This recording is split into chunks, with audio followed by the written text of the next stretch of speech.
Es Puro Marketing, el podcast de Puro Marketing con Santiago Hernández.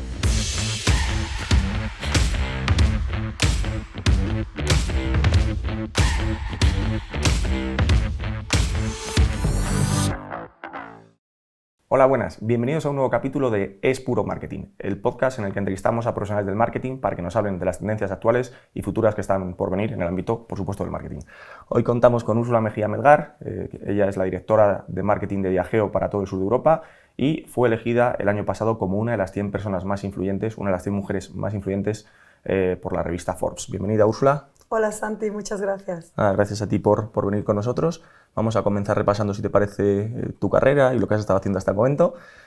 Arrancaste en México, de donde eres, estudiando Ingeniería Química con especialidad en alimentos. ¿Cómo acabas en el mundo del marketing? Pues muy buena pregunta. Mira, jamás me imaginé dedicarme al marketing. Yo ni siquiera sabía que la disciplina del marketing existía como tal. Y mucho menos tenía claridad de lo que era. Me imaginaba que era ponerle chispitas a los anuncios, ¿no? O algo que quizá me hubiera parecido muy banal, porque vengo de una familia pues, de médicos, de ingenieros, y no tenía un referente que se dedicara al mundo institucional, de las grandes corporaciones, de hacer productos, de venderlos. Entonces no tenía referentes en ese sentido, lo cual me recuerda la importancia de los referentes y de tener exposición a todas las diferentes opciones que uno tiene en la carrera. Me reclutan de Procter & Gamble en mi universidad. En Procter les gusta reclutar ingenieros en general por la manera estructurada de pensar. Supongo que el proceso de selección para entrar a una carrera como ingeniería lo consideran un filtro nato desde Procter y me hacen una oferta a la que yo al principio digo que no. Y les digo que incluso me ofendo y les digo que llevo 5 años estudiando ingeniería química, luego hice un máster en ingeniería de envase y embalaje.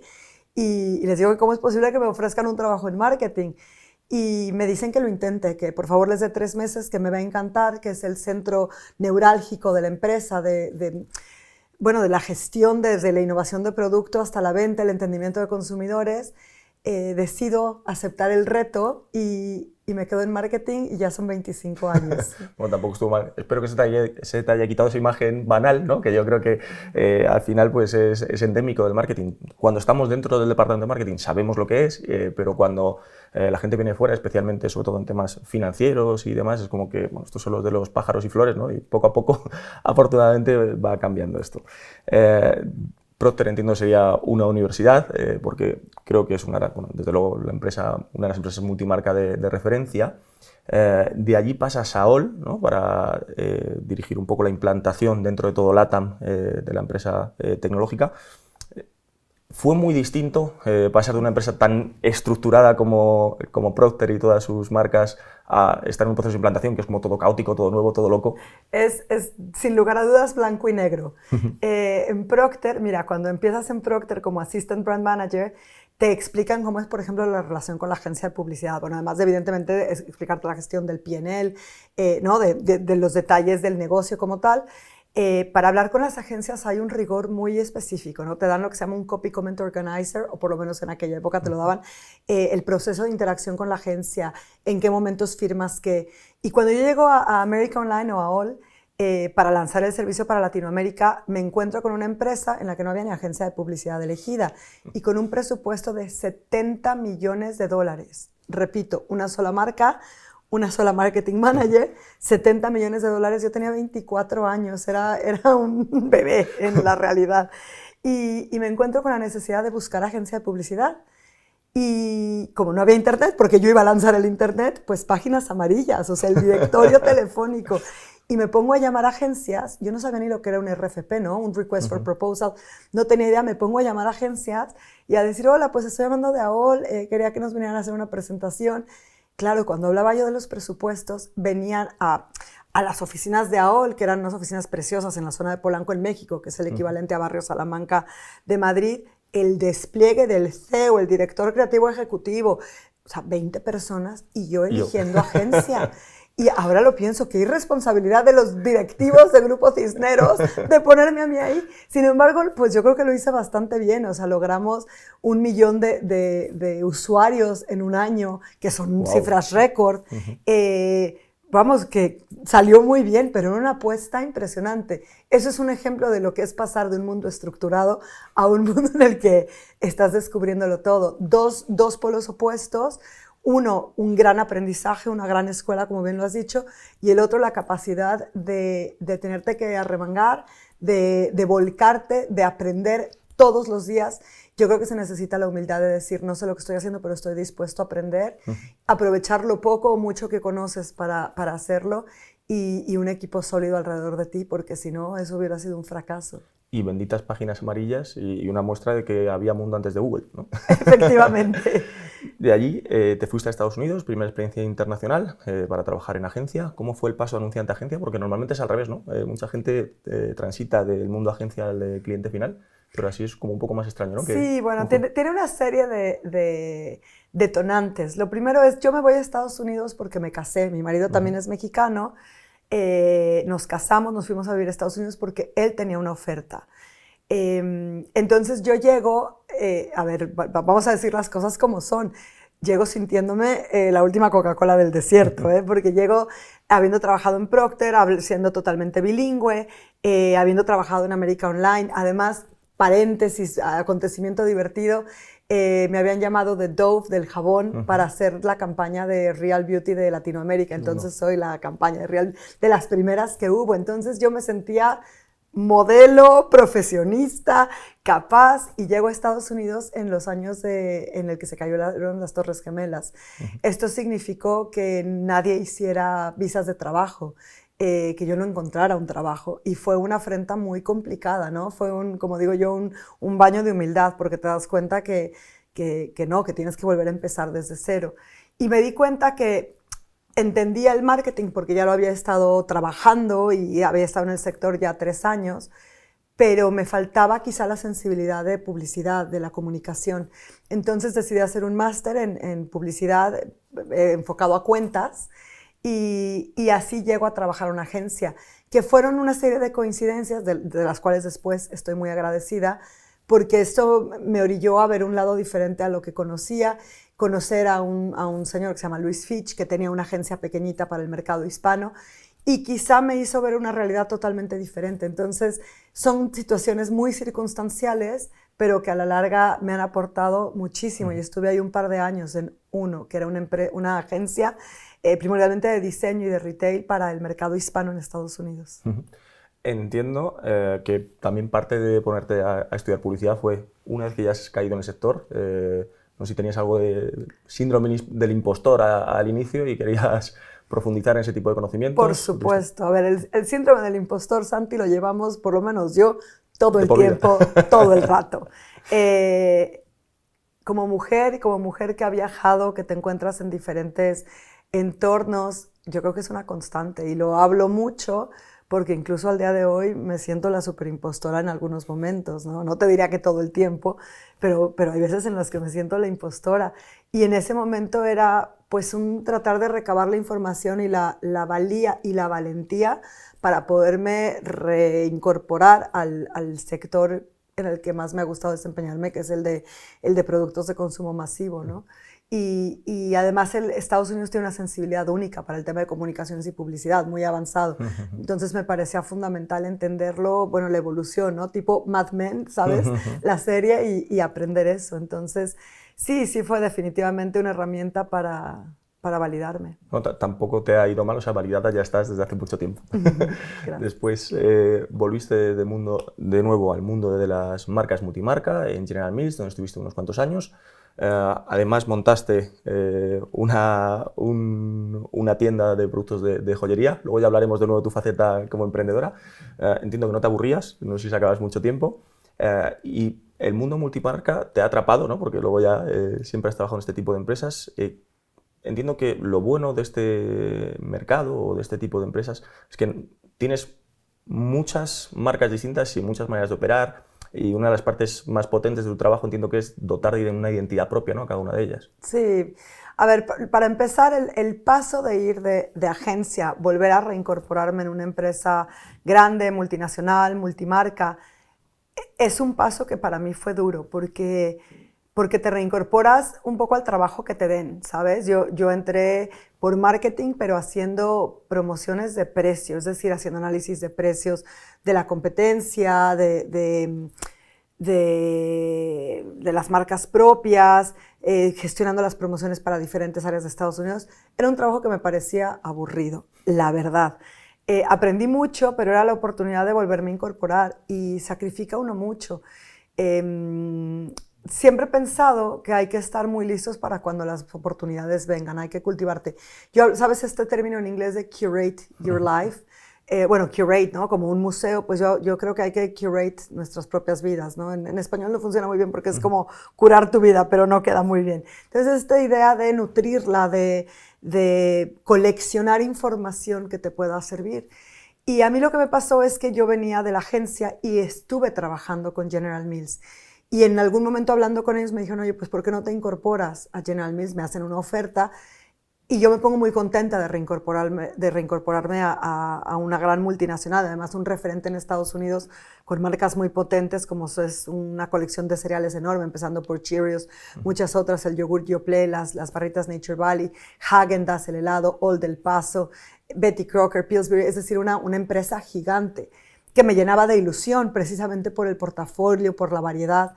Y me incorporo y me toca un trabajo pues muy aburrido en el que tengo que volver a demostrar y empezar desde cero. Y aprender mucho de las marcas, porque siempre tengo que estar muy dispuesto, ¿no? A aprender a otro bañito de humildad de los que digo yo.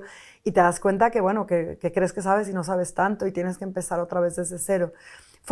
Lo primero fueron dos años y medio durillos de aprender, de que además, siendo hispana en Estados Unidos, en Minneapolis, en Minnesota, estamos hablando de hace 20 años prácticamente, o bueno, 18 por ahí,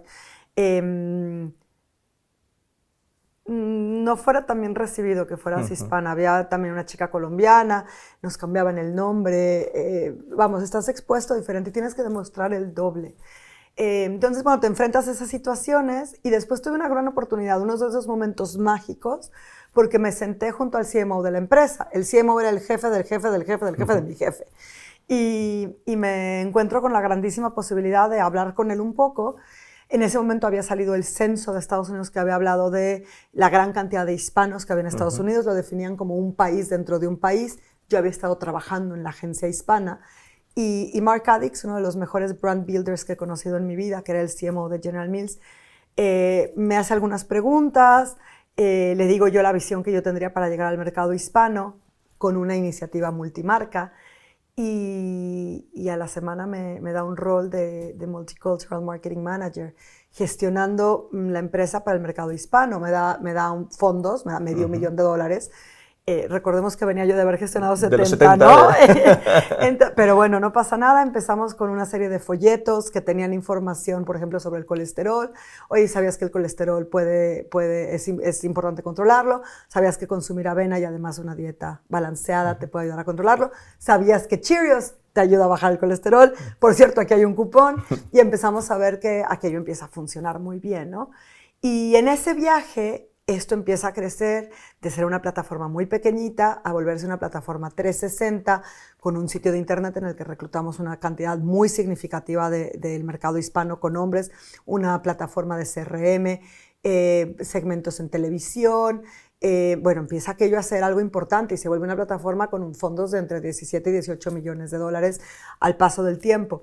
Todo esto es para responder tu pregunta, ¿qué significa gestionar diferentes marcas? Las marcas yo creo que son identidades propias que a mí me parecen preciosas, ¿no? Cuando las marcas están bien creadas, tú tienes entidades que tienen voz, que tienen historia, que son importantes para el consumidor. Yo creo que las marcas más significativas son aquellas que si desaparecieran, la gente las echaría de menos, la gente no sabría cómo recubrir el espacio que ocupaba esa marca en su vida, ¿no? Y esas marcas tienen la capacidad de evolucionar, de significar algo más allá que el producto.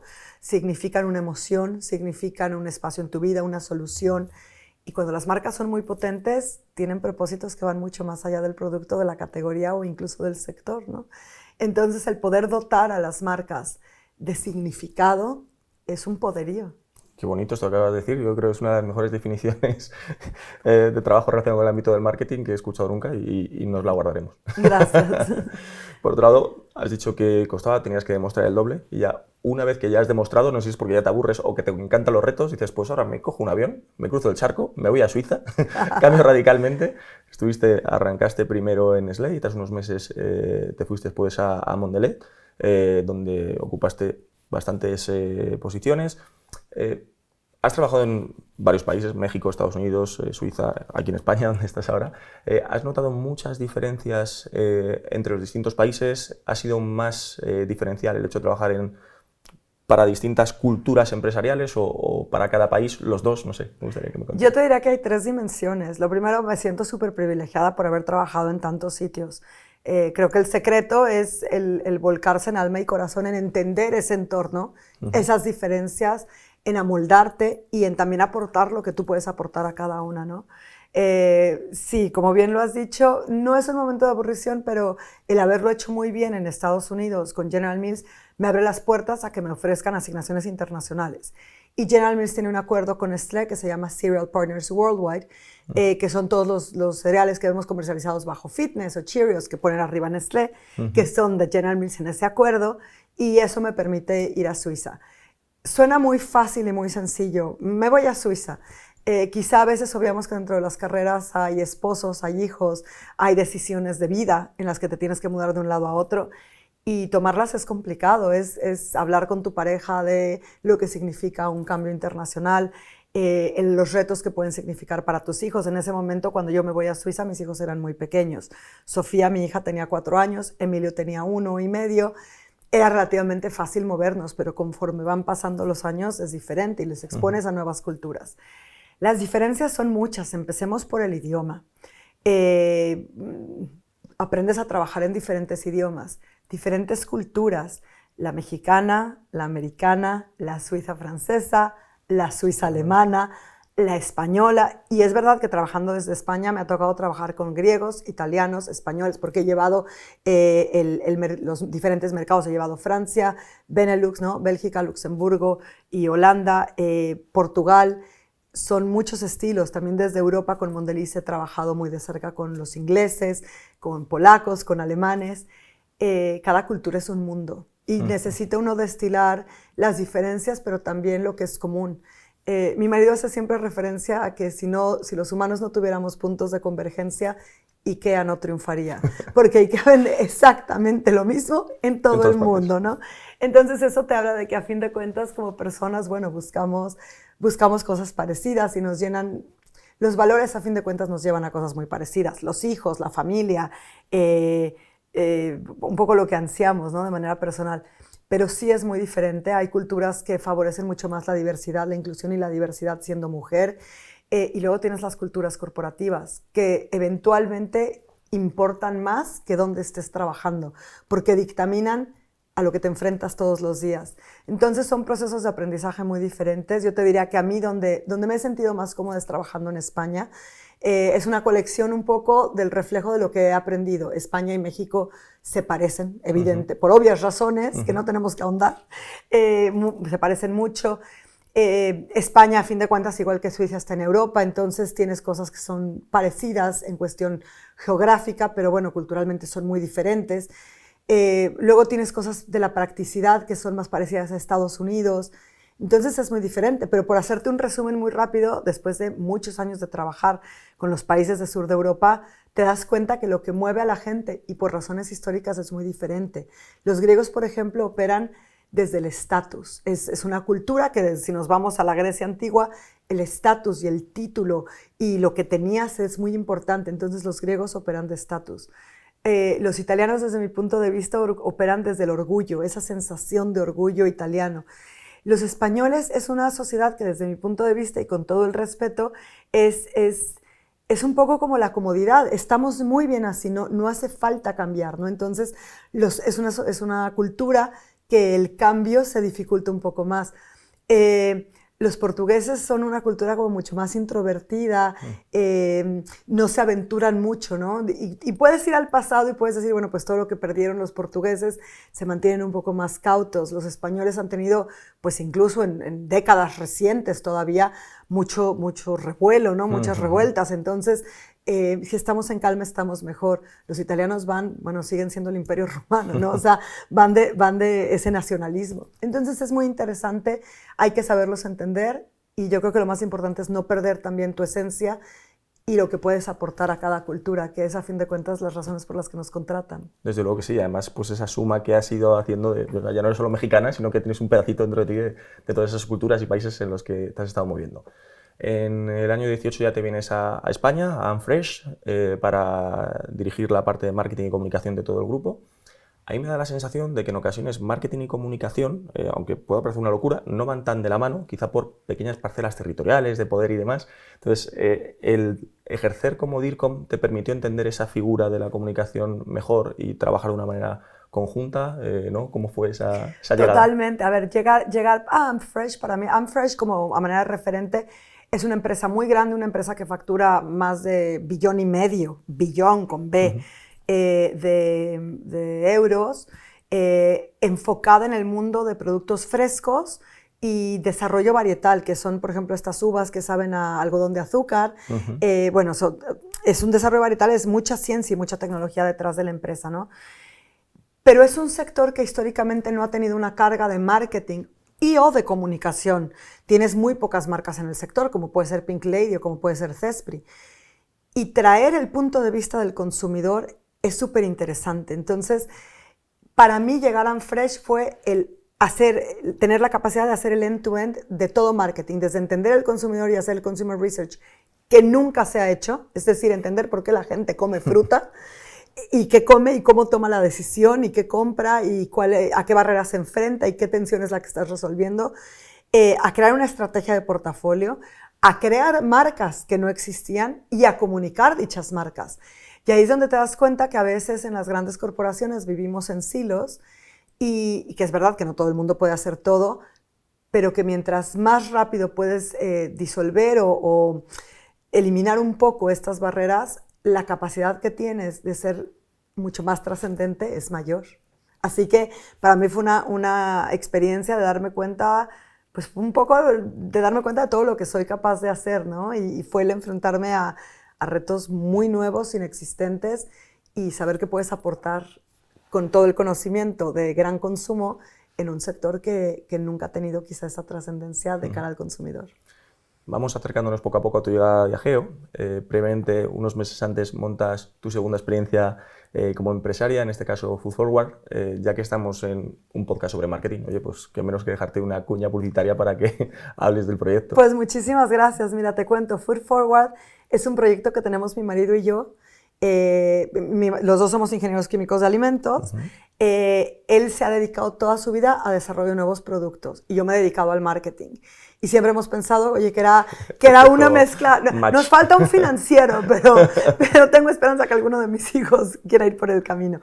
No, bueno, a ver, nos dimos cuenta que además, al paso de los años con hijos, que echábamos en falta productos que fueran saludables, que fueran pues como muy innovadores, ¿no? Y entonces montamos Food Forward Snacks con la idea de crear, snacks saludables, fáciles de llevar. Y entonces hemos creado una marca que se llama Hungry Monkey. Y Hungry Monkey todavía no ve la luz, pero la verá muy pronto. Y el primer producto son unas barritas de fruta fresca. Entonces tú imagínate las barritas de toda la vida de granola, pero estas son barritas que van refrigeradas. Y es como comer fruta fresca. Entonces son súper diferentes, están deliciosas y las tendremos pronto, con suerte, por España. Pues seguiremos los pasos, sin duda. Por supuesto, y con mucho gusto además. Luego ya, como decía, aterrizas en Diageo como directora de marketing para todo el sur de Europa. ¿Hay muchas diferencias en el consumo de espirituosos entre los distintos países? Sí. La respuesta rápida es sí. Me lo imaginaba. y además... A ver, hay consumo histórico, la misma industria le ha dado forma diferente en diferentes países, la percepción que tenemos de ciertos espirituosos, hay países en los que algunos son casi inconcebibles como un consumo diurno, por ejemplo, Entonces, bueno, a ver, hay países, por ejemplo, en Estados Unidos, el consumo tanto de cerveza como espirituosos está dictaminado, bueno, los precios son muy parecidos. El precio que tú te tomas una cerveza y de que tú te tomes una copa o un cóctel son muy parecidos. Entonces es más, lo que dictamina es tu apetito más que el precio, por ejemplo. España es un país donde la cerveza tiene precios pues muy asequibles y está totalmente democratizado el consumo de cerveza, casi como bebida refrescante, ¿no? Entonces los espirituosos tienen un terreno diferente en el que han jugado históricamente. Y luego tienes mucho consumo de espirituosos o licores locales que dictaminan muy aunados a la cultura. Incluso en España pues lo podemos ver de manera regional, ¿no? Tienes vermuts y tienes orujos, o sea, es diferente lo que rige la cultura. Y luego tienes las grandes marcas globales que, bueno, que tienen capilaridad, aceptación y ocasiones de consumo históricas muy arraigadas. Es curioso esto de esas diferencias culturales, ¿no? Por ejemplo, antes hablábamos fuera de cámara de que en México que es normal comer con cócteles, y yo creo que esas tendencias en el mercado de los espirituosos antes estábamos muy acostumbrados, simplemente estaba muy asociado al ocio nocturno, y por ello yo creo que eso está cambiando, ¿no? Con elementos como el aperitivo, como el tardeo, no sé si es a raíz de la pandemia, pero como que ha cambiado un poco esto, y me gustaría saber ¿cuáles son estos retos o estos cambios que se producen para Diageo de estar cerca del cliente en esos momentos? Mira, hay tendencias que se venían gestando antes de la pandemia que sin lugar a dudas la pandemia ha acelerado. El tardeo, el aperitivo son dos ocasiones de consumo que crecen a doble dígito, en las cuales el consumidor va buscando experiencias nuevas, porque es un momento de disfrute en el que te sientas, en el que lo que te bebes importa, quieres un sabor, quieres descubrir gastronomía líquida, ¿no? De cierta manera. Y aquí lo que vemos es, yo creo que como personas de marketing, como profesionales del marketing, tenemos que estar muy adecuados a saber leer esas tendencias y reaccionar. Los espirituosos son muy flexibles, te permiten combinarlos en sabores, en texturas, o sea, la coctelería es un triunfo porque hay un sinfín de posibilidades, una cantidad de sabores. Por ejemplo, en Barcelona está el bar número 1 del mundo, que es Paradiso, y asociada tienen otro bar pequeñito que se llama Dr. Stravinsky, que cuando tú llegas, la carta que la abres tiene como una serie de conexiones donde te van guiando de acuerdo a lo que te apetece en ese momento, ¿no? Quieres algo ácido, pero lo quieres más hacia cítrico o hacia frutal. Y como elige tu propia aventura, pero de la coctelería. Y para mí eso es una de las cosas más fascinantes del mundo de la coctelería, que te ofrece una experiencia al paladar única, en muchos casos visual, con todo lo que se puede decorar. Y es un arte, además de una ciencia. Hablando de arte, yo creo que recientemente, bueno, como esto es un podcast, se puede escuchar dentro de unos años, pero bueno, en estas Navidades, de luego fuisteis verdaderos triunfadores con esa obra de arte que se llama She, ¿no? Que montasteis. Creo que desde Diageo os estáis apropiando de territorios creativos muy interesantes, disruptivos y disruptores. Seguro que tienes buena parte de mano en eso, así que enhorabuena. ¿Esperabais todo el hype que se generó con la campaña que fue Gran Premio Nacional de Creatividad? Gracias, Santi. Pues mira, sabíamos que estábamos tocando una tecla nueva que podría crear pues algunas repercusiones en los medios, en que se hablara. No nos imaginábamos tener esto, ¿no? En el día C, en los Premios Nacionales de Creatividad, nos hemos llevado, además del Gran Premio, nos hemos llevado 7 oros, platas, bronces, menciones, cualquier cantidad de menciones en el anuario. Para mí es un reconocimiento, además de evidentemente a She, a la pieza que es muy bonita y que le agradezco a la agencia El Ruso de Rocky, a Gabe Ibáñez, que es el director, a toda la gente que ha trabajado, pero además a la campaña predecesora que fue Orgullo de Pueblo, porque ha sido un viaje, ¿no? Tú para presentarte con un mensaje como este, no lo puedes hacer a la ligera. Acabamos de ver lo que está pasando con Bud Light en Estados Unidos, que han decidido poner a un influencer transgénero, una chica transgénero, en una de sus campañas y ha tenido mucha connotación negativa, porque para tú hablar de propósito, para tú gestionar marcas desde el propósito, lo tienes que hacer desde el propósito de la marca, lo tienes que hacer creando la credibilidad y creando un compromiso, que es lo más importante. La credibilidad viene si tú tienes el compromiso y lo vas demostrando a lo largo del tiempo. Entonces yo siempre digo que She se ha llevado los metales gracias a que hicimos Orgullo de Pueblo. Y gracias a que con Orgullo de Pueblo lo que hicimos fue una declaración de intenciones de apoyar a un colectivo de una manera genuina y real y aprendiendo, porque para mí y para todos en el equipo ha sido un proceso de aprendizaje, de apertura, de entendimiento, de intención, con todas las agencias que trabajan en esto, ¿no? Con Last Lab, con New Link, con el equipo interno de Viajeo, de entendiendo al consumidor. Y quizá lo más bonito es ese esfuerzo colectivo. Cuando hemos ganado tantos metales, yo siempre digo que ha sido como comprar entre todos la lotería, cada quien un pedacito, y hemos ganado porque hemos ganado todos, y todos hemos aprendido, y todos estamos construyendo idealmente un mundo mejor, porque yo creo que las marcas no solamente tienen la capacidad, sino tienen la responsabilidad de ser plataformas de voz y visibilidad para colectivos, para problemáticas, para situaciones. Evidentemente tienen que generar entretenimiento, porque esa es una responsabilidad de la publicidad, desde el marketing. Pero la posibilidad de ser plataformas de voz y de visibilidad para colectivos que históricamente han estado discriminados o segregados, para traer a la mesa problemáticas y ópticas diferentes, a veces no solamente es un problema, son ópticas diferentes, es indispensable. Entonces, por ejemplo, nosotros desde Viajeo impulsamos mucho una iniciativa que se llama Una de Dos, que hemos creado de la mano de Más Mujeres Creativas. Es una iniciativa para que de aquí al 2030 los puestos de dirección creativa en agencias se equiparen y sean 50-50% hombres y mujeres.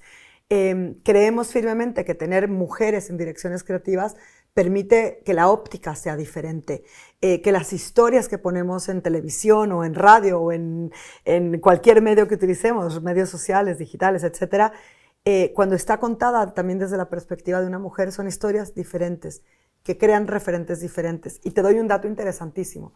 A nivel global, lo que se invierte en hacer publicidad y en pagar los medios para ponerla al aire es el doble de lo que se invierte en hacer series de televisión y películas. Evidentemente porque incluye lo que ponemos para que se vea, pero eso te garantiza los ojos, eso te garantiza que la gente lo vea. Es decir, es el doble de inversión en asegurarnos que la gente vea mensajes. Con lo cual, la calidad importa, el mensaje importa y lo que tú puedas decir y a quién le das visibilidad importa y mucho. Y ese para mí es el gran mérito de She, es utilizar este pensamiento para dar visibilidad a algo como una continuidad de un posicionamiento de una marca. Es que has dicho tantas cosas que me da para sacar otro podcast simplemente con esto, porque has tocado varios temas.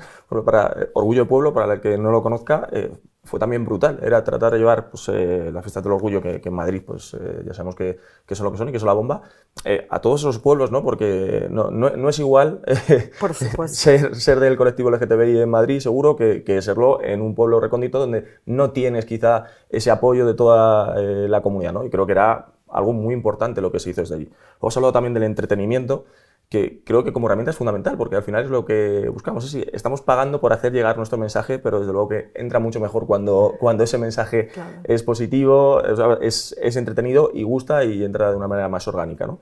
Y luego has hablado de propósito, creo que es algo que has mencionado ya en un par de ocasiones y de hecho, preparándome la entrevista, estuve viendo que hablabas de 2 P's que son fundamentales hoy por hoy en el mundo del marketing, era propósito y personalización. Y me gustaría que ahondaras un poquito más en esto, sobre todo en personalización, porque de propósito ya has hablado y te volveré a preguntar por algún otro tema que has hablado también de las mujeres, que me estás dando para mucho. Perfecto. Pues he sumado 2 P's más, que son planeta y performance. Pero no importa, empecemos por las 2 primeras.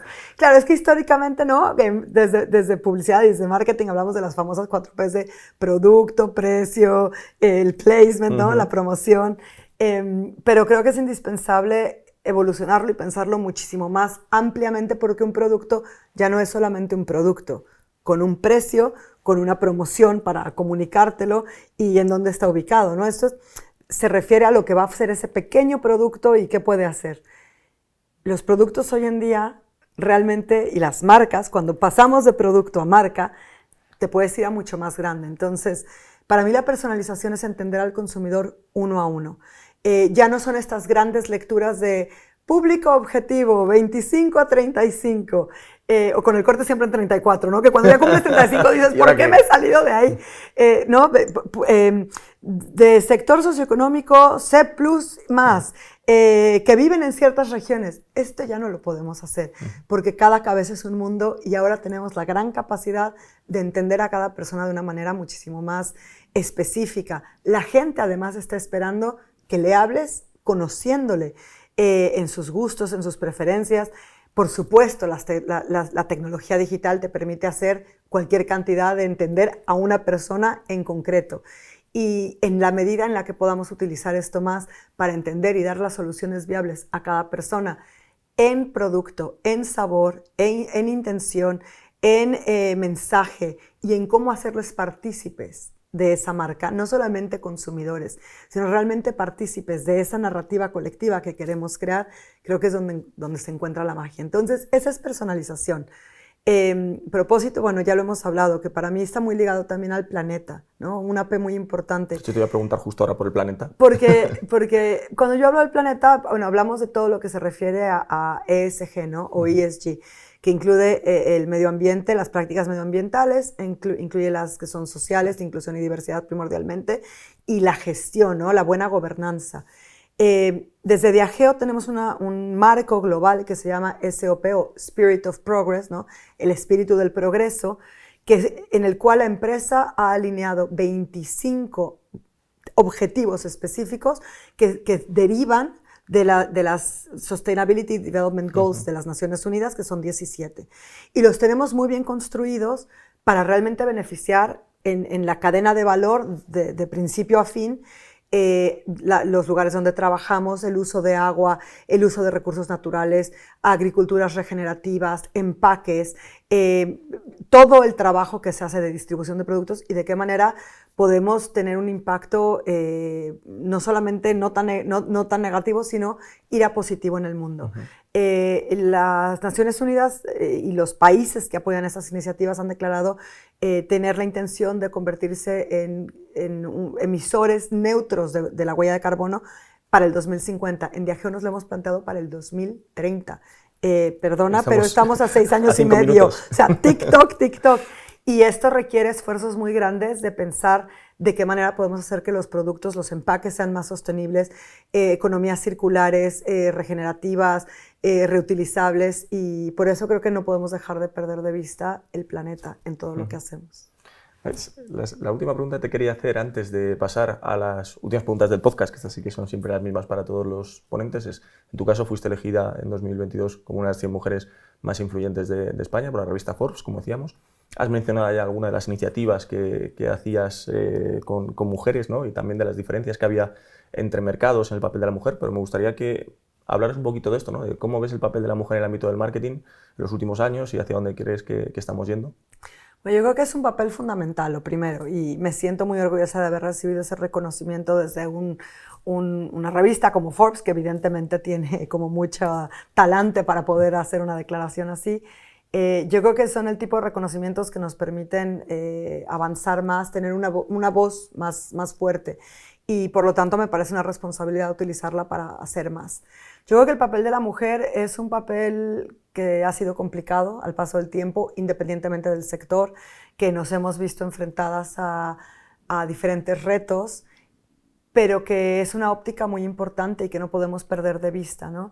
El caso, además, volvemos al tema del marketing, es desde el diseño de productos hasta la comunicación que haces del producto, pasando por todo, la óptica femenina, la óptica de las mujeres, aporta desde cómo pensar el producto, ¿no?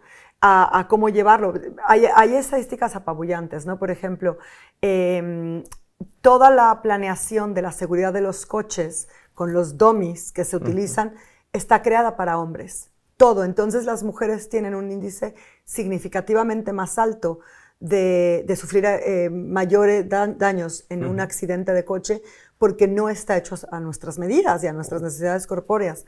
Ese es un ejemplo. Otro ejemplo es que está comprobado que en los últimos 10 años las mujeres en entornos profesionales hemos adaptado nuestro tono de voz y lo hemos cambiado 36 hercios para parecernos más al tono de voz de los hombres y por lo tanto que nuestra voz se escuche más. Es decir, hemos tenido que adaptarnos a un mundo que ha sido creado por hombres. Entonces, para poderlo cambiar y balancear, simplemente para que las usuarias mujeres, ya no hablemos de profesionistas, estoy hablando desde el marketing, tengan los productos, las narrativas, las historias, y se piense en ellas como usuarias de un coche, de una silla de bebé, de una licuadora, de lo que sea, es indispensable que esté planteado por mujeres porque si no se ignoran cosas, ¿no? Entonces, y luego no hablemos, o sea, es indispensable también hablar de referentes. Cuando tú tienes más mujeres en entornos, evidentemente empiezas a crear referentes para las generaciones que vienen. Entonces, creo que es un rol indispensable. Creo que no lo debemos de dar por sentado. Esto es una plática en casa que va y viene porque, claro, yo soy muy vocal, mi marido es muy vocal y entonces hay veces que tengo que explicarle, mira, es como que cuando tú vives en una situación de privilegio, que sabemos que a nivel global hombres blancos han tenido una situación de privilegio, es como que estuvieran en el palco de un teatro, ¿vale?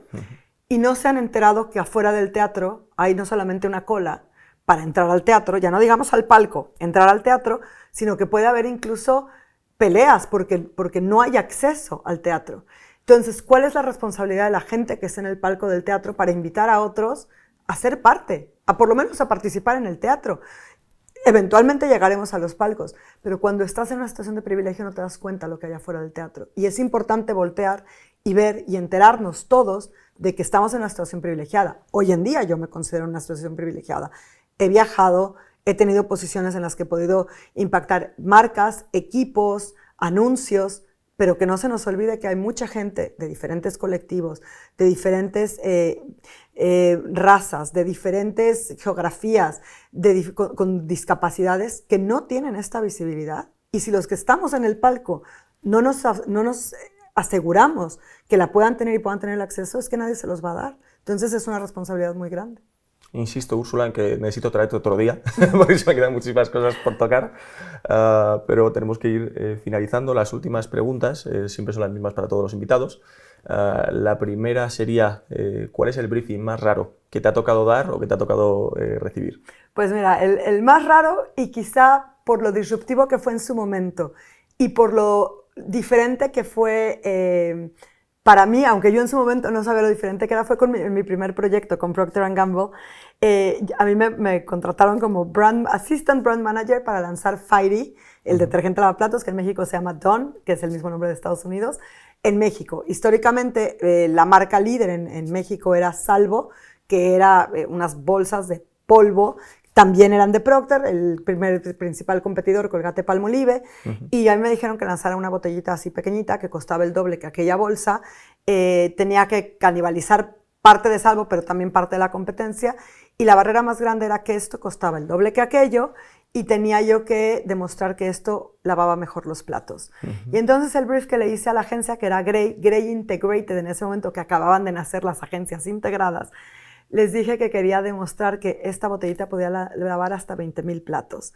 Y con esto montamos la torre de platos limpios más grande del mundo, 17,000 y pico platos, pero para lavar 17,000 platos tienes que ensuciar 17,000 platos, tienes que invitar a comer a 17,000 personas, tienes que repartir entradas, que lo hicimos a través de Ticketmaster. O sea, esto era ya muy diferente, pero entonces tienes que entretener a la gente de que comen, a que lavas, a que los montas en una torre. No puedes hacer una torre de 7,000 platos, se rompen por el peso, entonces los tienes que detener con una grúa, con lo cual necesitas grúas con luces antiaéreas, porque ya es tan alto, son más de 100 metros, no hay grúas que puedan, o sea, en México había 2 grúas en todo el país que podían detener algo de más de 100 metros, necesitas entretenimiento, necesitas traer pues alguien que te vuelque 5 horas de entretenimiento. Trajimos a Record Guinness, y yo con 23 años recibí en Televisión Nacional un récord Guinness por la torre de platos limpios más alta del mundo, lavados con solo una botella, comprada ante notario público. Madre mía, pues te iba a decir, Úrsula, la siguiente pregunta es ¿cuál es el mayor éxito de tu carrera? Pero pienso que es el hecho de que no se cayeran. Bueno. Pues no, el éxito más grande de mi carrera, te diría, por el momento me encanta She, pero no vamos a hablar de She porque el éxito más grande yo creo que ha sido la plataforma para el mercado hispano que lancé en Estados Unidos. Demostró por muchos años tener la capacidad de realmente transformar comportamientos. E independientemente de vender mucho y de que la declaración anual de General Mills a los inversores hablaran del crecimiento en el mercado hispano, que me parece maravilloso, las cartas que yo recibía de gente diciéndome cómo les había cambiado la vida por hablarles de salud, por hablarles de diferentes maneras de educar a los hijos sin tenerles que pegar, por hablarles del sistema escolar en Estados Unidos y la importancia de llevar a los niños desde pequeños a la escuela.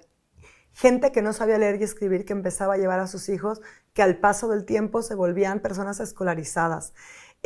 Mujeres que me decían, oye, yo tengo diabetes y pensaba que hacer deporte era ir a un gimnasio, y gente de un pueblo pequeño en México, señoras que jamás se imaginaban ir a un gimnasio, que entendían que era salir a caminar y mejoraban su salud, y me escribían cartas para darme las gracias. Ese es el verdadero éxito. Qué bueno, qué maravilla. Y ahora, el lado oscuro. ¿Cuál ha sido el mayor fracaso, la mayor cagada, si se me permite la expresión? Pues mira, y que se pueda contar, por supuesto. Sí, el lanzamiento de un producto que nunca tenía que haber sido. Cuando Cadbury compra, bueno, Kraft y Cadbury se fusionan y nace Mondelez, había un proyecto que se llama Project Bride. Era Bride porque era el matrimonio de dos empresas, y entonces querían demostrar con toda la necesidad del mundo que un producto que existe en Estados Unidos, no, en Inglaterra bajo Cadbury, que se llama Eclairs, que es un toffee, un chicloso muy pegajoso, podía vivir bajo la marca Milka, y había que recubrirlo de chocolate. Y durante 3 años estuvimos duro y dale. No había manera de vender ese producto, a nadie le interesaba, la gente que le gusta Milka no le gustaba aquello, y tuvimos que estar ahí hasta que dijimos no más. Quizá no es la mayor metida de pata mía, pero fue trabajar en un proyecto que no tenía pies ni cabeza. Fue agotador, y además estaba muy vendido hacia arriba, hacia los inversores, de que era parte de las razones de por qué se hacían estas sinergias, ¿no? La viabilidad de sinergias por la compra de una empresa a otra, simplemente no se puede explicar. Entonces fueron años muy duros, porque aquello iba cayendo cada vez más, no había dónde venderlo, lo lanzamos en 5 países, no tenía recorrido. No. ¿Y qué tendencias ves que están viviendo en el mundo del marketing, y qué va a pasar aquí a futuro si ChatGPT todavía nos mantiene? Bueno, a ver, yo creo que ChatGPT nos va a mantener sin lugar a dudas, porque yo siempre hablo de que el marketing es una ciencia y es un arte. Y la parte de la ciencia y juntarnos números y hacernos algoritmos y encontrarnos nuevas cosas, ChatGPT nos va a venir genial. Puedes decir GPT, que sabemos que hay 2 corrientes. Bueno, ChatGPT nos va a venir genial. Por el otro lado, el arte es algo muy humano. Fíjate que cuando yo entrevisto gente para venir a mi equipo, una de las preguntas que hago es, ¿qué crees que es más importante, los datos o la intuición? A ver, spoiler alert, espero que me digan que ambos y que elaboren, ¿no? Pero yo creo que la intuición es algo que las máquinas nunca van a tener, y eso es algo que se siente, no que se piensa, y que ningún algoritmo te puede decir, porque la intuición vive en la tripa. Afortunadamente los ChatGPTs del mundo aún no tienen tripa, y creo que es muy difícil reemplazar eso. Entonces, primero creo que va a seguir. ¿Y cuáles son las tendencias? Pues las tendencias son la personalización, entender mucho más a cada humano y poderle dar esas respuestas. Tenemos también, o anticipamos evidentemente, un avance importante en consumo mucho más mindful, diríamos, ¿no? Consumo menos de cosas, pero de mayor calidad. Esto nos lleva a una tendencia de premiumización muy importante en todos los sectores. La gente va a tener menos posesiones, sin lugar a dudas.